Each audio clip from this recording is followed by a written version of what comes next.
Welcome to pan lab podcast and हम लोग अभी तक स्ट्रेस के बारे में बात कर रहे थे एंड हमने ये जाना कि स्ट्रेस आखिर होता क्या है, स्ट्रेस रिस्पॉन्स बॉडी में कैसे जनरेट होता है और उस स्ट्रेस रिस्पॉन्स के एक्टिवेशन में कौन से ब्रेन रीजन्स, कौन से आपके बॉडी के रीजन्स और पार्ट्स एक्टिवेट होते हैं, कौन से हार्मोन्स रिलीज़ होते हैं और उनका क्या इम्पैक्ट हमारी बॉडी पे होता है एंड उसका एक्चुअल में पर्पस क्या है।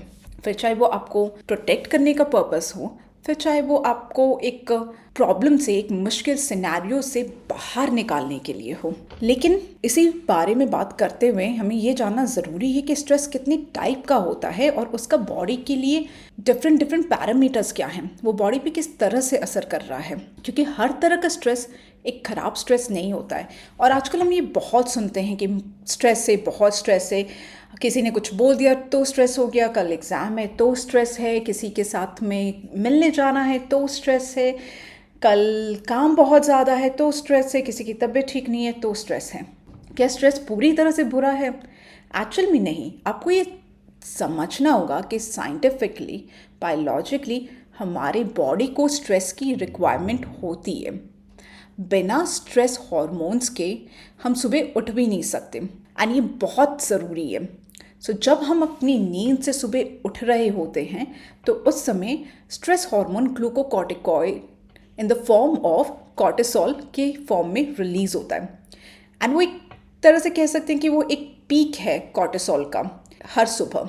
और अगर वो कॉर्टिसोल रिलीज़ नहीं होगा आपके सिस्टम में तो आप उठ नहीं पाएंगे, आप जगा हुआ महसूस नहीं कर पाएंगे। आप जो एक अलर्ट, फोकस और जो एक कॉन्शियस फीलिंग है आपके अंदर कि हाँ सुबह हो गई है, लेट्स डू द वर्क, काम पे जाएं, वो फीलिंग नहीं आ पाएगी। तो स्ट्रेस के 3 टाइप होते हैं and short term stress, medium term stress और लॉन्ग टर्म स्ट्रेस, यानी वो स्ट्रेस जो हम एक थोड़े टाइम के लिए हम महसूस कर रहे हैं, फिर शायद थोड़े से ज़्यादा टाइम जैसे कि कुछ हफ्ते, कुछ दिन। तो ये 2 टाइप का जो स्ट्रेस है ये फिर भी हमारी बॉडी के लिए बहुत मैनेजेबल है। इनफैक्ट जो शॉर्ट टर्म स्ट्रेस है, जो स्ट्रेस हम एक्सपीरियंस करते हैं कुछ मिनट या कुछ घंटे या मे बी 1 दिन के लिए, जैसे कि आपके घर में कोई फंक्शन है तो उसकी प्रिपरेशन के लिए 1-2 दिन पहले से ही आपको तैयारी करनी पड़ती है। तो चाहे आपको कितनी ही एक्साइटमेंट क्यों ना हो रही हो, फिर भी काम तो है और उस काम का स्ट्रेस भी होता है क्योंकि इतनी सारी तैयारियाँ, इतनी सारी प्रिपरेशन है। अब ये हमारी बॉडी को उस तरह से नुकसान नहीं करता है। इनफैक्ट इतना स्ट्रेस होना हमारे लिए ज़रूरी है। अगर हम इतना भी तनाव नहीं लेंगे किसी इम्पॉर्टेंट इवेंट के लिए, किसी इम्पॉर्टेंट मीटिंग के लिए या किसी इम्पॉर्टेंट काम के लिए, तो हम सही तरह से अपनी बॉडी को यूज़ नहीं कर पाएंगे परफॉर्म करने के लिए। फिर वहीं पे अगर अचानक से आप किसी मुसीबत में फंस जाएं, अर्थक्वेक आना हुआ, तुरंत आपको रिएक्ट करना है। अगर आपकी बॉडी स्ट्रेस रिस्पॉन्स नहीं रिएक्ट करेगी इस अचानक से आई प्रॉब्लम, इमरजेंसी सिचुएशन को, तो आप किस तरह से तुरंत एक्शन लेके अपने आप को बचा पाएंगे? तो उस समय स्ट्रेस रिस्पॉन्स का एक्टिवेट होना, आपकी बॉडी में स्ट्रेस को फाइट करने के लिए ब्रेन को, बॉडी पार्ट्स को सिग्नल्स देना बहुत ज़रूरी हो जाता है। बिना उसके आप कोई मूवमेंट नहीं कर सकते। तो स्ट्रेस हमारे लिए अच्छा है। इनफैक्ट स्ट्रेस हमारे लिए बहुत सारी मुश्किल सिचुएशन में ज़रूरी भी है। लेकिन ये वो स्ट्रेस है जो हमें कुछ ही देर महसूस करना होता है। जब आप अर्थक्वेक की सिचुएशन में फंस के खुद को बचा के तुरंत अपनी बिल्डिंग से नीचे उतर रहे हैं और एक सेफ जगह पे पहुंचते हैं और अर्थक्वेक का वो जो ट्रेमर है वो चला जाता है, तो आप सेफ है, कुछ मिनट में वो चीज़ ख़त्म हो गई। तो ये हमारे लिए अच्छा है और एक बहुत ही शॉर्ट ड्यूरेशन के लिए, शॉर्ट टर्म के लिए। वहीं पे मीडियम टर्म स्ट्रेस जो होता है वो वो टाइप का स्ट्रेस है जो कुछ दिनों से लेके कुछ हफ्तों तक रहता है। एंड ट्रस्ट मी, हमारी बॉडी इतनी वीक या इतनी कमज़ोर नहीं है, हमारा ब्रेन इतना केपेबल है कि वो एक मीडियम टर्म स्ट्रेस को बहुत ईजिली टॉलरेट कर सकता है। इनफैक्ट कहीं हद तक वो एक लॉन्ग टर्म स्ट्रेस को भी टॉलरेट कर सकता है। तो हम में होती है इतनी कैपेसिटी कि हम एक लंबे टाइम तक अगर स्ट्रेसफुल इन्वायरमेंट में रह रहे हैं, चाहे वो कुछ टाइम के लिए हमारे पास में पैसों की कमी हो, कुछ टाइम के लिए आपकी जॉब चली गई हो, या आपको अपने एग्ज़ाम के लिए प्रिपेयर करने के लिए 2 से 3 हफ्ते, 4 हफ्ते तक उस एग्ज़ाम वाले सिनेरियो में रहना हो, तो येस, आप केपेबल है उस स्ट्रेस को टॉलरेट करने के लिए। उस तरह का तनाव, उस तरह का स्ट्रेस बीमारियों को इन्वाइट नहीं करेगा, क्योंकि हम कॉम्पैक्ट कर सकते हैं, हम लड़ सकते हैं। हमारी बॉडी इस तरह के स्ट्रेस को ना सिर्फ डील कर सकती है बल्कि इससे रिकवर भी कर सकती है। इसीलिए आप देखते हैं कि जो बच्चे एग्ज़ाम दे रहे हैं, ऐसा नहीं है कि अगर 1 महीने 2 महीने वो स्ट्रेस में है तो उसके बाद में वो बिल्कुल ही बीमार हो जाएंगे या उनकी लाइफ एकदम बदल जाएगी। इनफैक्ट वो तो एग्ज़ाम देने के बाद में और ज़्यादा एनर्जेटिक हो जाते हैं और ज़्यादा खेल कूद में लग जाते हैं।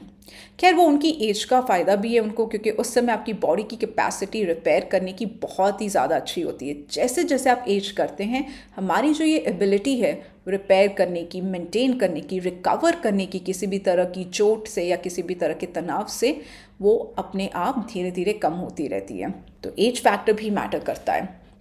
थ्रेशहोल्ड ऑफ स्ट्रेस इसी को कहते हैं कि आपकी क्या कैपेसिटी है, स्ट्रेस कितना स्ट्रेस आप ले सकते हैं।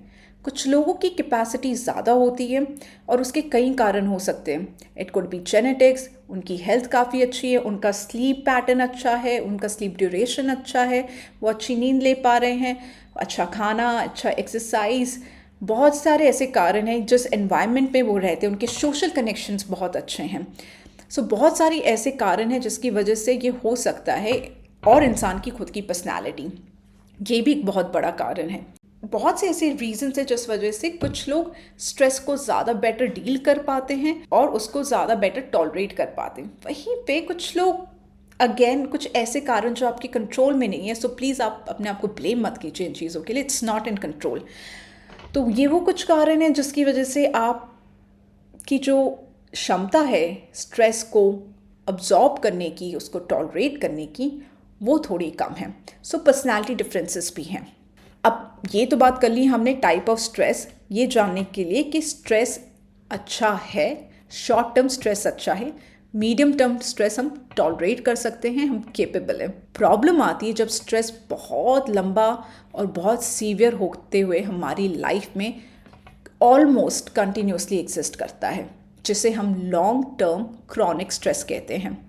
अब इससे पहले हम क्रॉनिक स्ट्रेस और उससे जुड़ी हुई बीमारी, स्पेशली कार्डियोवैस्कुलर डिजीज़ेस यानी हार्ट और ब्लड प्रेशर से रिलेटेड डिजीज़ेस के बारे में बात करें, उससे पहले मैं आपको एक छोटी सी टूल, एक बिहेवियरल एक्सरसाइज बताना चाहूँगी जो आपको हेल्प कर सकती है आपकी जो कैपेसिटी है स्ट्रेस को टॉलरेट करने की, उसको बढ़ाने में। सो ये भी एक ब्रीदिंग टूल है और इसे साइक्लिक ब्रीदिंग भी कहते हैं। इसे जो एक पर्सन है विम हॉफ, उन्होंने बहुत ज़्यादा यूज़ किया एंड पॉपुलराइज भी किया। वो एक ऐसे इंसान हैं जो काफ़ी डिफरेंट कंडीशंस और एक्सट्रीम क्लाइमेट कंडीशंस में रहते थे। कैसे?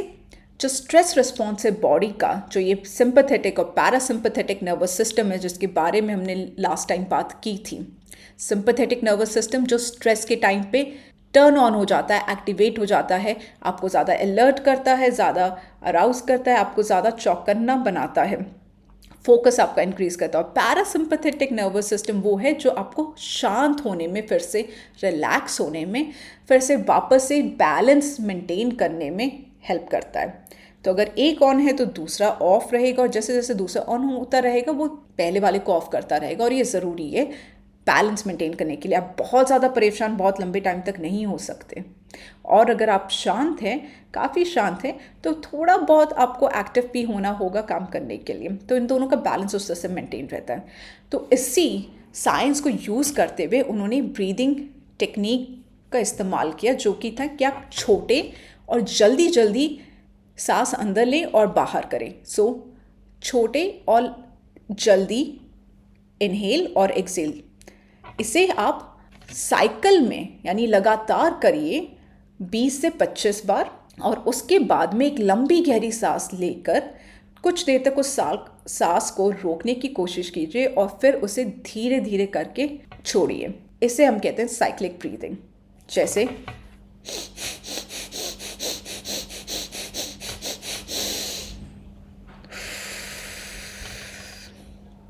इससे हम एक आर्टिफिशियली अपनी बॉडी में स्ट्रेस रिस्पॉन्स को जनरेट करते रहे थोड़े टाइम के लिए।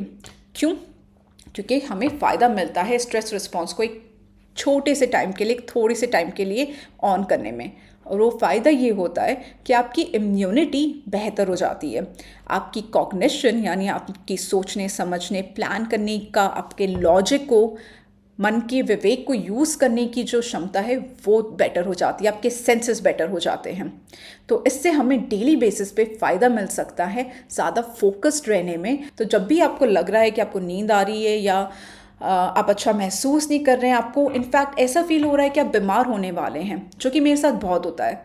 जब भी मुझे लगता है कि मेरे गले में कुछ फील हो रहा है या नाक में कुछ फील हो रहा है और मुझे लगता है मैं बीमार होने वाली हूँ, तो मैं ये स्ट्रेस रिस्पॉन्स को तुरंत एक्टिवेट करने की कोशिश करती हूँ, क्योंकि इससे मेरा इम्यून सिस्टम एकदम सचेत हो जाता है और वो सेल रिलीज़ करता है कि किसी भी तरह की बैक्टीरियल या वायरल इन्फेक्शन को वो किल कर सके। तो हमारी इम्यून सिस्टम तुरंत स्ट्रेस रिस्पॉन्स, जब भी हमें किसी बैक्टीरियल या वायरल इन्फेक्शन होने वाला है या हमने इनकाउंटर किया है, तो उसको उस इन्फेक्शन को किल करने के लिए immune system killer cell release करता है, और ये रिलीज़ स्ट्रेस रिस्पॉन्स की वजह से होता है। तो अगर मुझे ये पहले से लग रहा है कि मैं बीमार होने वाली हूँ, तो या तो मैं तुरंत एक्सरसाइज करूँगी, कार्डियो एक्सरसाइज 5 मिनट के लिए बहुत तेज़ दौड़ना, जॉग करना, जिससे मेरी हार्ट बीट बढ़ सके, ताकि ये जो पैरासिम्पथेटिक और सिंपैथेटिक नर्वस सिस्टम है उसको मैं टर्न ऑन ऑफ कर सकूँ। या फिर मैं इस तरह की साइक्लिक ब्रीदिंग करूँगी ताकि मेरे अंदर मेरी बॉडी का स्ट्रेस रिस्पॉन्स ऑन हो सके। जब स्ट्रेस रिस्पॉन्स ऑन होगा तो वो ऑटोमेटिकली मेरे इम्यून सिस्टम को भी एक्टिवेट करेगा किलर सेल्स डिप्लॉय करने के लिए। इस तरह से आप अपने आप को कोई भी जो इन्फेक्शियस बीमारी है या कोई भी शॉर्ट टाइम का स्ट्रेस है उसके लिए बेटर प्रिपेयर कर सकते हैं, स्ट्रेस रिस्पॉन्स को अपने फेवर में यूज़ करके, अपना फ़ायदा उठा के। एंड ये एक्चुअल में काम करता है। सो प्लीज़ करके देखिए cyclic breathing, Vim Hoff breathing.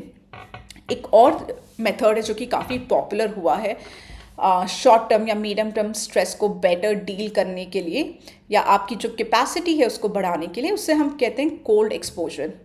तो या तो बहुत ठंडे पानी से जाके आप शावर लीजिए, या फिर आप आइस बकेट या एक बड़े टब में खूब सारी आइस डाल के उसके अंदर जाएं, फिर बाहर निकले, कुछ सेकंड बैठे, बाहर निकले, कुछ सेकंड बैठे, बाहर निकले।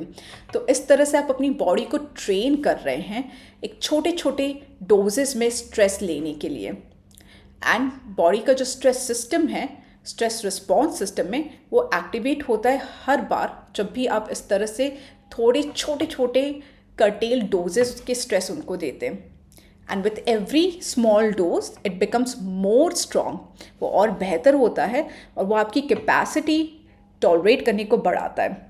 थैंक यू सो मच कि आपने पैन लैब पॉडकास्ट को सुना। अगर ये जानकारी आपको यूज़फुल लगी है तो प्लीज़ इसे सब्सक्राइब कीजिए और उन लोगों के साथ शेयर ज़रूर कीजिए जिससे इनको फ़ायदा होगा।